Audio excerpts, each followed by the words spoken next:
Hello, God bless, it's me, Dig Jr. Coming to you today to talk to you about some other stuff. Slot car racing, something else I like to do. So I bought a bunch of track here recently. This is one of the sets. Oh, sorry about the shaky camera, but have it in 3 sections. It is this track layout, but I've added here to the end of it 2 9s on the top loop. We can talk about it right there. We'll come back over here to the desk. It won't always be this caveman, but bear with me. So this layout, okay, so right here and right here on both these curves, both these loops, I took the track loose, and here I added 9 inches in, so now it goes elliptical. See what I mean? And down here on this lower loop, I added 2 15s, so I took it out even further than this loop, so they're both ellipticals now instead of just a anyway. So that's the track that I have set up behind us that I just showed you. This track is the one I'm going to be using mostly because it's small, and I have managed to make it where I can break it down into 3 large sections and reassemble it fairly quickly. And so it works for my needs right now. I also have a Scalex 1/32 track that I'm going to be working on and working with. These are all old stuff that I've bought off of Facebook Marketplace so far. I'll be watching garage sales and resale shops and whatever too for certain items. I don't really need any more of this track per se. I have plenty. I have a whole nother set to build this very same again, plus extra sections. So I'm going to try to at some point build all that. But right now I want something that I can take down and put up. So that's why I'm working with it like this. So what I'm doing is I am cleaning the track because it has been stored somewhere, you know, in an attic or a garage or however you want to say. But it's been stored over the years. So I had this thing set up. I don't even have any cars to begin with, so I want to build a track and get it ready. I got some cars coming. They should be here today or tomorrow or so, and they are Auto World Extraction chassis. They're both 2005 Ford GT. Both of them, but they're both different colors, different liveries. So it's the same car body, but 2 different types of colors and stuff, so I can race against them. They're both exactly the same class of car. All right, so I'm gonna pop this loose. Keep this tool, this thing. It's used for straightening these small tabs here if they become bent. Okay, this is for car, and this is for popping the track. Anyway, so what we're doing today is I'm cleaning this up. I'm going to try to kind of slowly paint it around here so you can see it. But hopefully you can see some of the blackness on that silver. It's like tarnish or rust. These are stainless steel. These things are stainless steel. So what I'm doing is I'm not putting a lot of pressure on this either. I'm not grinding into it, but I just take this thing and I start to work it across these rails to expose the metal completely, so there's no contact spots that you're going to be missing because you're running across corrosion. You know, that's why they go as they're going along the track a little bit, and they'll run through it, but I want to take all that off so they just go. And you know, with use, your track stays pretty clean, but you still have to clean it occasionally.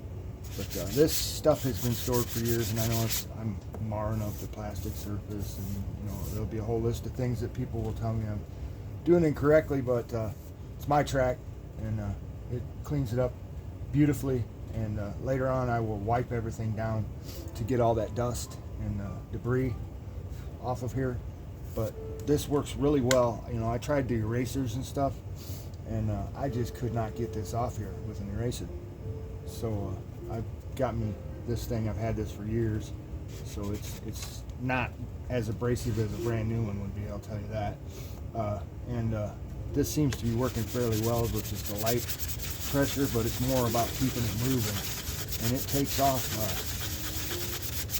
all that blackness. I can still see pits here and there, but they're clean pits, so it's going to make good contact, and that's what you want, you know. And then just wipe that off. See that? The dust. Wipe that off later. I found this works on these though, but you can kind of compare what I've done there. So that's working for me for this. I also, and this is my passion, I've got some 1/32 cars and a Strombecker set here. These are my 1/32 cars. When I was a kid, you could get the HOs, but you couldn't get these, and these were at garage sales, and my parents didn't want to buy them because they were at garage sales. And I understand why, you know, because here I am repairing something that's, you know, messed up. So sorry about kicking the anyway, I have pulled the braids out a little further because somebody chopped them off at some point thinking that was the way to go. That's all I've got on the braids. At some point I may probably try to string new braids through it.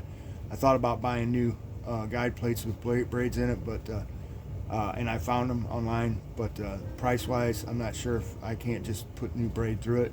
I think I'm going to go with copper though, just because it's more conductive, and I know they wear faster, but I'm the one who's replacing them, so I don't mind, because I like to work on stuff.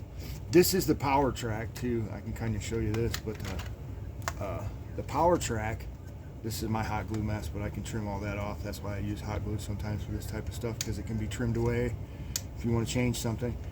This is the power block for this track. It was already broke loose when I bought it, so I tried to hot glue it down and together so it would work, and it was ridiculous. So I'm going to take all this loose at some point and resolder different connections on this, so that I can pop the power supply on and off the track, and the controllers on and off of it in a different way. Just basically rework what they did, you know, because I've got the transformer, I've got everything to run it, and I've got two cars, and both these cars run, you know, and I'm gonna have to put new tires on these cars because the rubber is as hard as all get out, but otherwise I'll be able to run them now that I've pulled those brushes through. Okay, so the other thing that I've done, and this is another piece of this Aurora AFX track. This is a track like my dad got me when I was a kid, but this is a power strip, power track. So, and this is the setup that they give you when you buy these sets.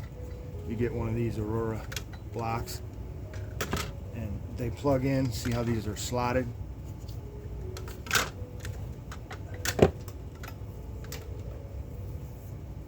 And you plug in one direction. Well, I have trimmed.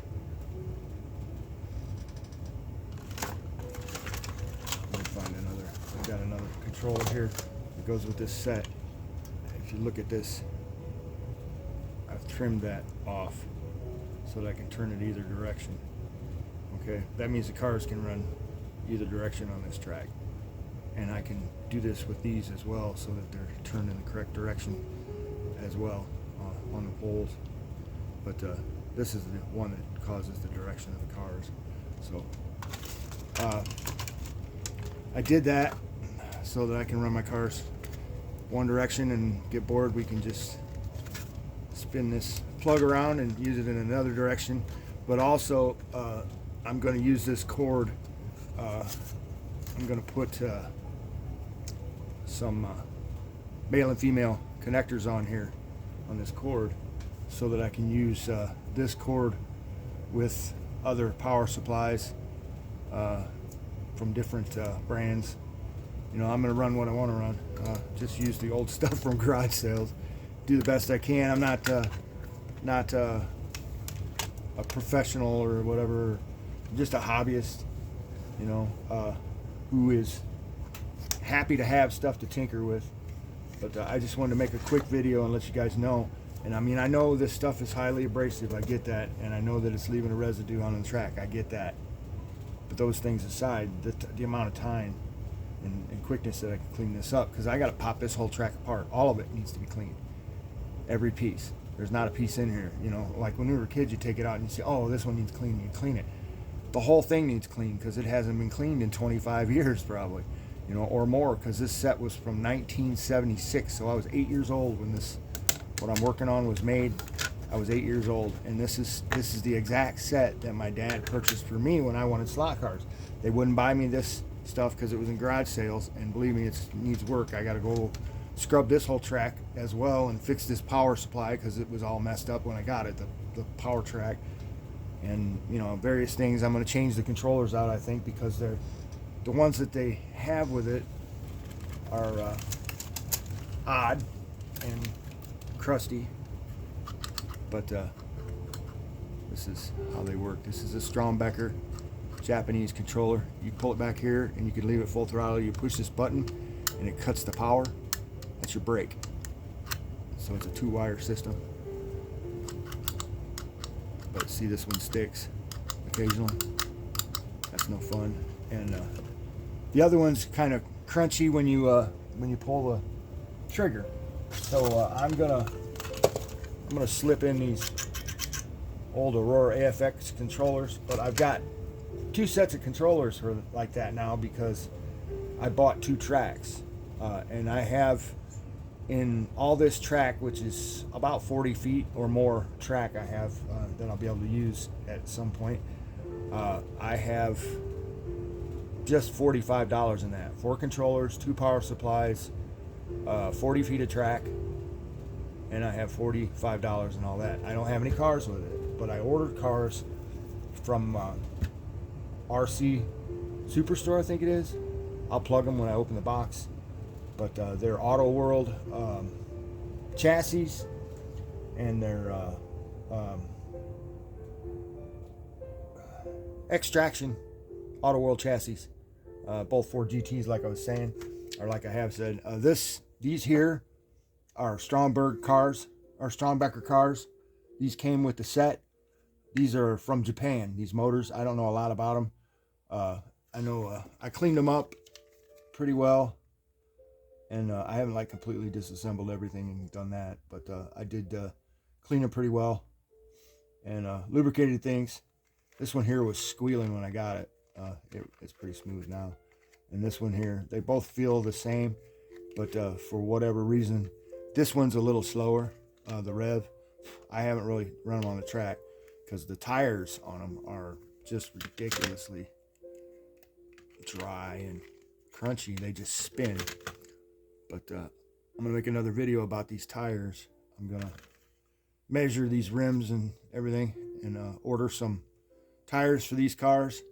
The front, I don't know if it matters rightly, because you want them to slide around anyway, but I'll at least get 2 new rear tires, and I'll probably get them a little wider if I can for this, to add a little traction to these.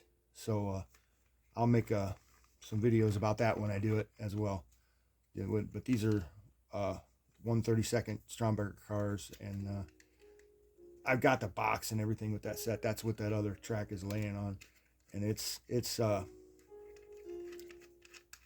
old. It's from Montgomery Wards, I'll tell you that. But these are the very same sets I used to see when I was a kid around, because Strombecker is a Chicago company, and I'm from northern Indiana, South Bend, Indiana, right by Notre Dame, to be specific. Mishawaka is where I'm from, but South Bend is a notable town real close. Anyway, so these tracks, these Strombeckers, were all over around where I was from. So I saw them at garage sales and stuff, but my parents, rightly so, didn't want to mess with it because they didn't have the time and whatever. My dad could have, but he was doing construction and things of that sort, and it just wasn't his interest. But he got me this HO track, and I played with it for a while. I don't know what ended up happening. It probably became harder to do and I got more into playing sports outside with the other kids. But it was fun, especially in the wintertime. So now that I'm an old man, I'm reliving my childhood and getting some of these things around to play with because when I was a child, I enjoyed it. And this 132 stuff I was never allowed to have. So now I'm old enough to do all the work that needs to be done to make that work properly, like that. Once I rewire that power track in that 132 scale, that thing's going to run pretty good. The only thing I'll need is tires. So I'll take care of that, and then I'll start setting up track and cleaning it as well. I mean, you have to clean the track. You can't just put these things up and expect them to run. They're just covered in like a corrosion. You can see it, and usually they tell you to take an eraser to it, but I'm telling you, it still doesn't get it all. And imagine how long it would take to do the whole track with that, and I know time and this and that, but I think it's a good decision to use these just lightly. It cleans them up real nice, and I know that there's a residue on there, you see, but not much. And if I just wipe everything down with like some kind of it'd be nice to do it with acetone, but that's a lot nowadays. But acetone would be absolutely perfect for that. Take all the oil and grease off of it, and then make sure you kept a clean cloth so you were pulling all the plastic and residue from this off, and it would work perfectly. But you could even use water on this, just a moist cloth, because this is stainless steel. And after I clean it, this surface will last for a while, especially if I continue to run cars on it, which I got two coming today or tomorrow in the mail that I'm going to assemble. So yeah, I'm going to be running cars. So anyway, I was just kind of letting you guys know what I was doing. This is kind of my new thing. I'm not good at this. I'm no expert. I'm just learning as we go along. But I had a love for this type of thing when I was a kid, and I started picking up some of these cheap sets that are laying around.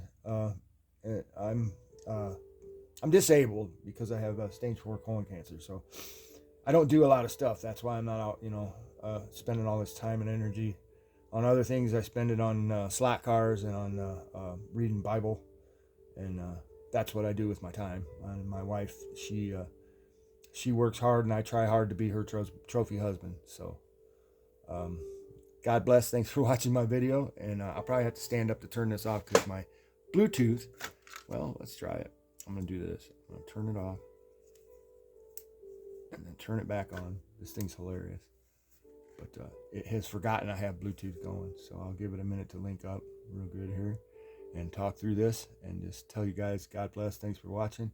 And next time I see you, I should be rolling some video about the cars that I'm assembling, because they should be in the mail here. Right now I'm going to do this track. I'm going to take it all completely apart, piece by piece. This curve was on that track, and I'm going to take it apart piece by piece and reassemble it and wipe everything down, and so it's ready when I get my cars and my car's built. It's nice and clean and ready to roll. So that's what I'm doing. Thanks for watching. Subscribe, like, hang out. I'll continue to make videos of Bible, of course, and other things. I'm really into professional wrestling, referee. I'm working on being a referee in professional wrestling right now, so I'm around it a lot. So there will be things about professional wrestling, and things about slot cars, and things about God. And that's kind of what I do. And then my wife and I, we like to go hiking, so we plan on making some videos of us in various places as we go hiking. And yeah, just gonna come along with me in my stage 4 cancer journey. I've been on this now 6 years that they diagnosed me with stage 4 colon cancer, and I'm still rolling. So come along on the rest of this journey. How about that? God bless. Can't see. Can't see.